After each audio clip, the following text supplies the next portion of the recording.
हाय मित्रांनो, good afternoon. आज नवरात्रीचा आहे 3रा दिवस आणि मी घातले ग्रे कलरची साडी. कशी वाटते ग्रे कलरची साडी सांगा. आणि खूपच अवतार आज बिघडलं आहे माझा कारण की आत्ताच आले, बाहेर गेले होते, संभवला ट्युशनला सोडलं. बघा लाईट बिल आणलं त्याचं फाडते कसं, सगळी गोष्ट त्याच्या हातात पाहिजे. प्रणवीच्या समोर ट्युशनला सोडलं, तिथनं तोपर्यंत माझी घरची कामं आवरली, गेली किराणा आणायला जी गेली ती आत्ता आले मी किराणा घेऊन. किराणा भरला, सगळा किराणा भरून ठेवला आणि चला म्हटलं एक व्हिडिओ टाकूया छोटासा. तर प्रणवी एवढा त्रास देते ना, काय विचारू नका. आम्ही राहतो भाड्याने. तर बघा लाईट बिल आलं आमचं.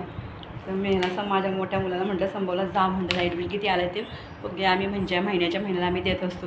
पहिलं पेमेंट आला की पटकन देऊन टाकायचं, कुणाचं 1 रुपया ठेवायचं नाही. बघा किराणा